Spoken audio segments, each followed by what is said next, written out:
Yo, what is going on, guys? It's your boy Sesso here. There's a video here today. I'm bringing you guys a video on how to create your own little brand. We're gonna put a little title on this video. Basically, I think the first one I ever did was sort of how to get your own first design client, or how to get your first design client from scratch, which is a really cool, well-received video. And I thought people might actually care about my opinion, so I'm gonna make another video here today, being how to make your own, or how to create your own income, right, as a freelance designer. And the reason why I use the word income is because I want this to be for people who really choose to like stick with this and really understand it, not just kind of like, you know, make money here and there, which is fine, right? That's what a hobby is called. But some people want to really do this, and like for myself, I'm gonna tell you guys my shared experience and how I can create my own good income. And of course I live at home and stuff. Like, I need a little Q&A session. I do live at home, 21 years old. I plan on moving out this year. So it's kind of like, it's just one of those things that I feel like I should just share and just kind of give you guys my little, you know, trip down the memory lane and how I sort of build the brand that I have today, and how I'm able to sell things online today, and how to basically get a couple dollars in your pocket while doing that as well. So I'm gonna start off right with pre-made designs. Now, pre-made designs, you guys all know, that are basically like pre-made design that you create on your own time, and it's a great method of practice, and it's also something that's really cool to think about, right? Some people don't think about it like this. Some people think about pre-made designs as something that they just do to make money for, they sell it, and they sort of just leave it being that only.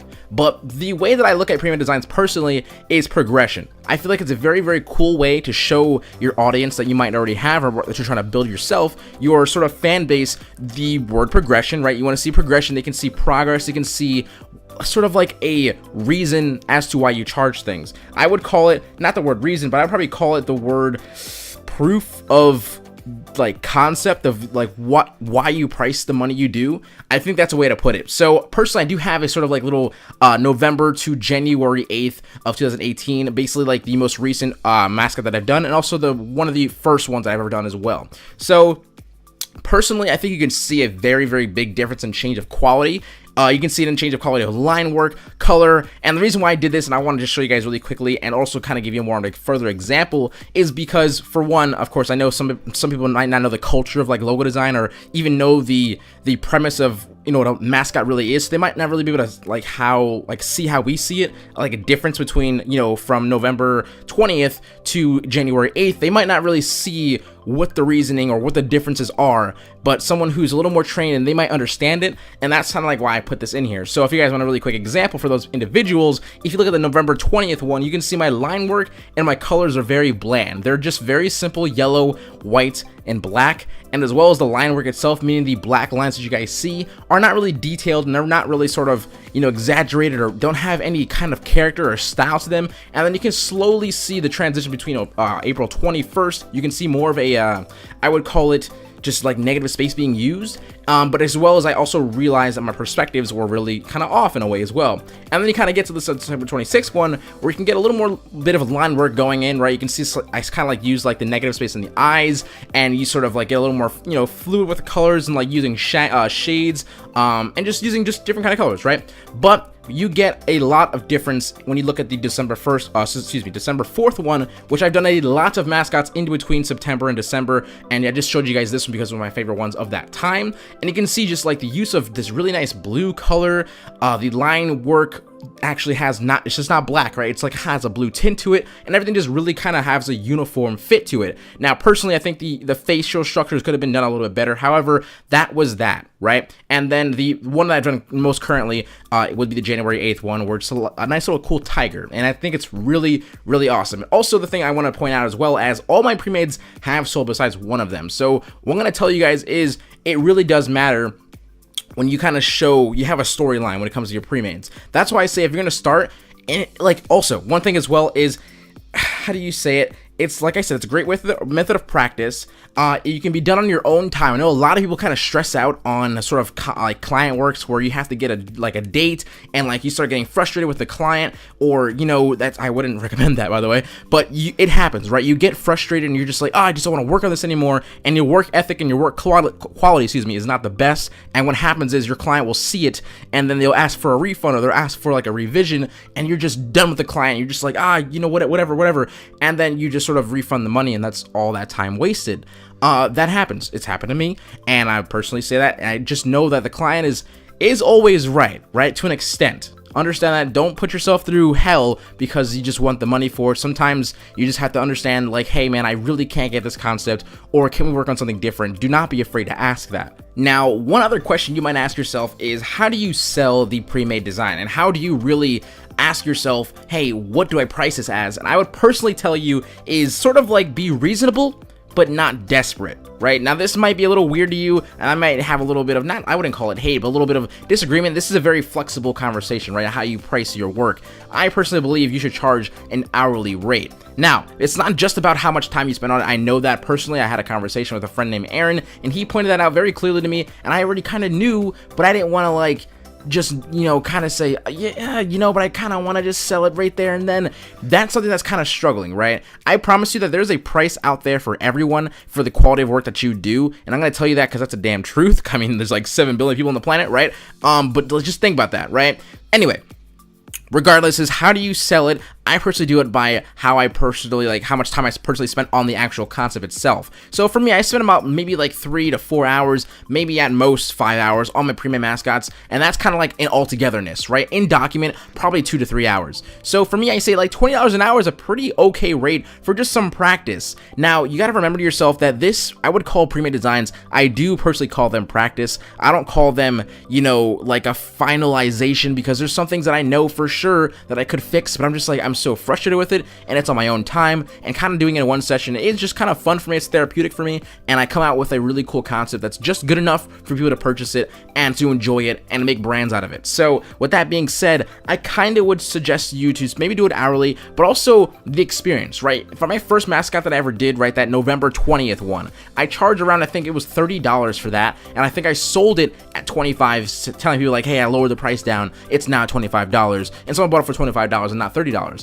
The one I've currently did for the Tiger one sold for $70, which is pretty dang good. So there is that difference of timeline, and in between each two, if you didn't see the difference, they were big differences in how much they cost. Now, some people nowadays will tell me like, hey man, you charge so much more for your logos, but I personally do believe that it's being reasonable as well. I know how much time I spent on it. I know how much time that I chose to sort of, I would say how much I sort of paid attention to things I knew I wanted to do, and rather than fix, there are those things, and that's what I mean by being reasonable and not desperate. So that was kind of like my way of kind of like covering how I say that, right? But as well as being incredibly honest. So if you find yourself doing a pre-made design, and like whatever it actually might happen to be, it does not have to be a mascot logo. Make sure you understand that. It could be something like, I don't know, something crazy as logo marks. I know in the past I've done logo marks as in just like random letters of letter A's or letter C's or whatever my favorite letter was, just trying to like find, I see people call them like, you know, let's just say S logo exploration, right? There's those little things called explorations,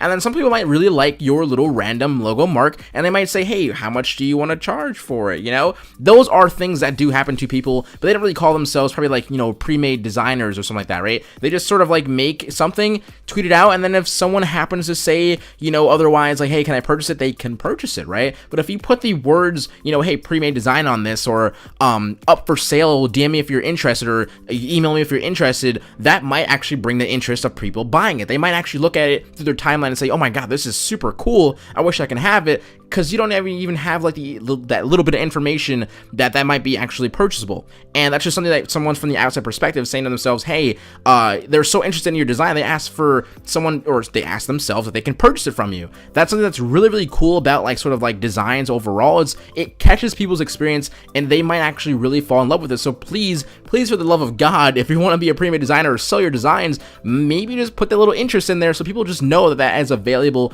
and is a thing to do.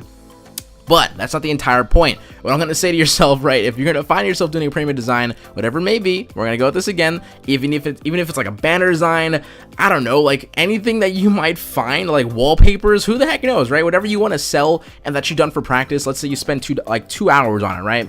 Let's just say you charge, I don't know, $10 an hour on it. Let's just say your practice was worth $10 an hour because of my experience and whatever other tax you want to put on it, right? So you're going to say, all right, I'm going to sell this mark for $20, but then you got to put like I said, experience. So we'll call it experience tax. Let's just say, and why not just add like half of an hour worth in there? So now it's $25. Now let's say, how good is the concept and how great do you think other people would find like really cool interest in it? I don't know, like think about it as in an animal, right? How many people want like an animal of an ant? right? I don't know, if I sold a mascot ant logo for, I don't know, like $50, is it really going to sell? Just like even in the sense of the animal itself. But what if I sold this really cool aggressive tiger that was just super awesome? You know what I mean? You see what I'm trying to say? That so maybe if it's a really cool and attractive design that you know for sure that so many people will be super interested in, maybe bump it up even right there and then, right? That kind of like gets rid of the people who want it just to have it, and also gets the people who really want it to grab it from you. And like really, you want your work to also be out there, right? You want it to be something that someone else sees, that way someone else can get a client from you, and that will help like sort of progress the income that you might actually end up getting. So out of like all the ways to make money as a freelance designer, I would personally say pre-made designs happen to be one of my favorites because it works for me, and that's not saying that's gonna work for you or all the above. It might actually just, I don't know, who the heck knows, maybe you might find your love and passion doing work on your own time, not having clients. I mean, the clients should, please, for the love of God, take clients as well, but I'm just saying, right, doing work on your own time for practice is a lot more fun than the pressures of having someone else's opinion. Like, I don't mean that in the sense of like clients are the worst thing in the universe, no, but I'm just saying practicing is kind of fun, right? And also I would say to the people who are out there who are just watching this video for some reason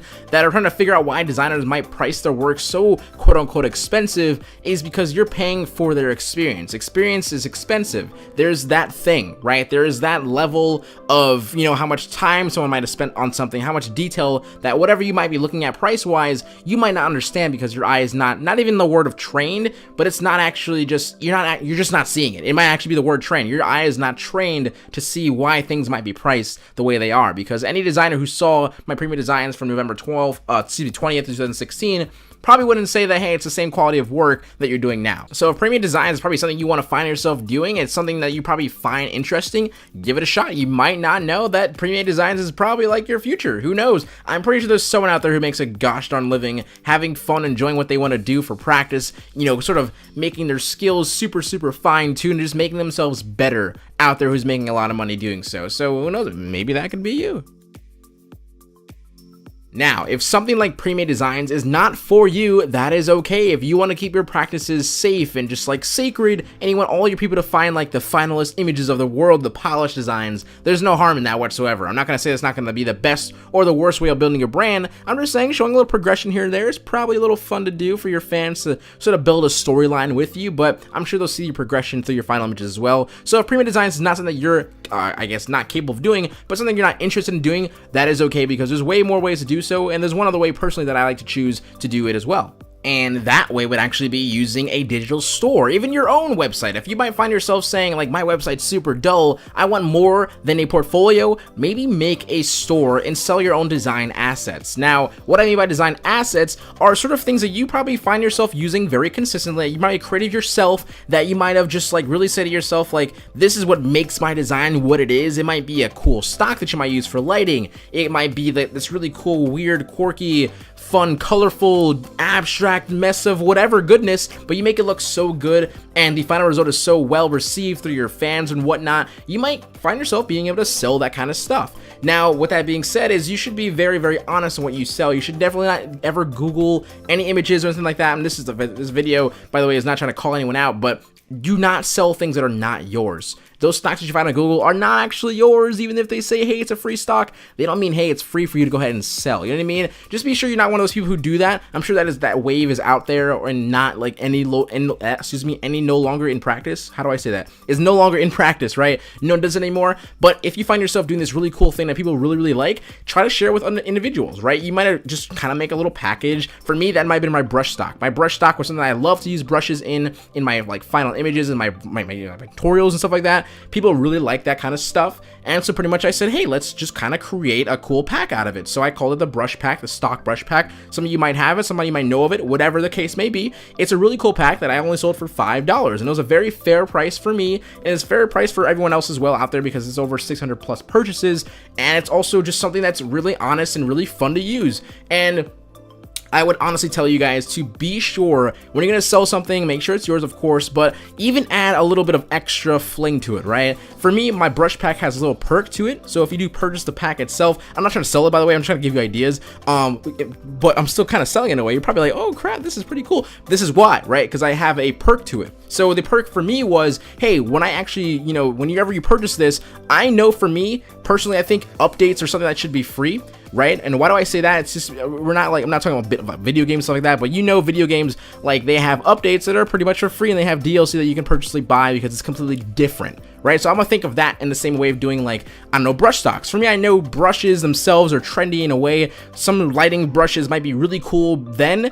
and just not gonna be, like, cool, in the future. And that's fine, right? So kind of like maybe make an effort to saying, hey, whenever I kind of update my pack, I'll give it to you guys for free as well. And it's not like giving it for free, but it's also saying, hey, I'm gonna update my brush pack. So right there, that's a little perk that someone's like, hey, I'm gonna forever get updates until that person maybe makes a new volume or a new something else that is so much better that they know for sure they have to take it out of that context of having in that first product. Now, I am not saying that's the only way to do it. I'm not saying you have to. The only way to sell something is to make things for free. If they purchase it now, they get something later on for free. No, that's kind of like my way of doing things. I'm not saying that you're not allowed to do that. Go for it, man. Go for it. If someone likes your work, likes the content, the design assets that you choose to put out, then why the hell not, right? But I'm just saying, for instance, for me, the everything pack, where they can purchase one thing flat and they get everything next for free. The reason why I do that, you might be saying to yourself, dude, you're losing so much money. They can purchase for $30 and then that's it. That's all you get right there and then.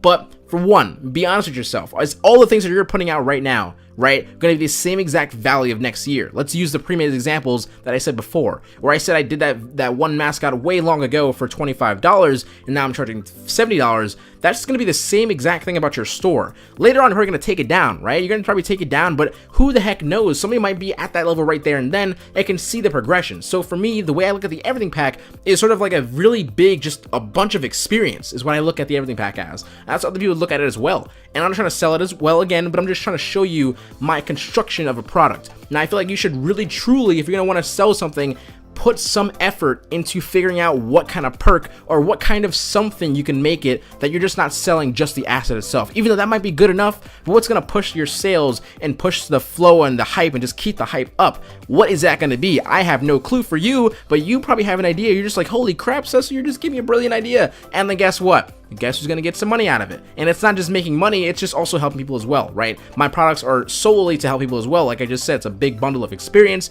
So whatever your idea might be, put it to use and you might actually make some pretty cool killer income for yourself, support yourself, and then make even cooler things and just be super happy about life, right? That's what is it called? Like the trifecta? What the heck is it called? Maybe someone knows what I'm talking about. But anyway, I think those two things, right? The second one is pretty short, but it's pretty honest. It's pretty cut clear. You got to think about what product you might want to be selling. You might sell pre-mades, you might sell pre-made PSDs, I would call them, right? You might sell, I wouldn't say pre-made, you're probably going to sell something that got like, what if your tweet got like 300 freaking likes and like 100, retweets on this project that you did for some individual, right? And then it might not ever end up using it, but you did it for fun, you just did it for whatever. You might say to yourself, dude, I can totally, if someone liked it so much, maybe they want to know how I did it. You can sell your PSD. People sell their work. They sell their work in the actual file itself, so you can study exactly what you did. Now, if you're going to be one of those individuals who do that, do not be just freaked out or get super emotional about someone using your methods. I mean, you're selling your methods, right? So you can't really push the oh my god, you're doing just, why are you making something that looks just like mine? It might look just like yours, but they're experiencing exactly what they purchased, right? They're studying exactly what you did and they're giving it a shot. So if you're gonna sell your PSDs, do not be, I guess you would say, offended by someone who chooses to purchase your PSD, work with it, and understand how you do it, and then give it a shot. There's no wrong in that for me, I believe personally, but that does not also mean you can't privately tell them, hey man, make sure you kind of maybe fine tune it in your own way. But thank you so much for purchasing this stuff and yada yada yada. There's this fine lines that I'm not entirely sure how I would say it clearly, but just be sure that you can do something like that as well. But also do not be kind of, like I said, offended by people who choose to use your practices and as their own, right? And you'll see it in some people. That's just simply because they're studying it, right? So if that is for interest for you, hopefully one day you can come back to this video and be like, yo, Cesso, So thank you so much for kind of helping me figure out how I can sort of support myself more, just not by getting clients alone, because that's not the only way, right? That is not the only way. There's probably a tons of other ways. So personally, if you probably have a different way, tell me, like, let me know what it is. I believe the word income, right? Like I said in the beginning of the video, how to make a passive income. I think making an income as a freelance designer happens to be having multiple sources of that money, right? Multiple sources of money. So for me, pre-made designs plus clients plus, you know, a design asset store, all those combined are a really cool way for me to make a nice passive income, right? That was my conclusion kind of sentence, and I hope for gosh that it helps someone out there, and hopefully these videos here you guys do enjoy. So that's pretty much it for me today. Thank you guys so very much for watching. I will talk to you guys next Sunday. And also, I was thinking of an idea of having some sort of upload for every single day of next month. I'm gonna hint it out there because I feel like I really want to do it for you guys, and it's gonna be about logos, maybe A through Z. You know, hint, if you guys haven't been on my live streams, I've talked about it a little bit. But thank you guys so very much for watching. I'll talk to you guys later. Sesso HQ out. Do not forget to keep smiling, stay positive, and stay freaking productive, guys. Later. Go ahead and go make that passive income, dude. Much love.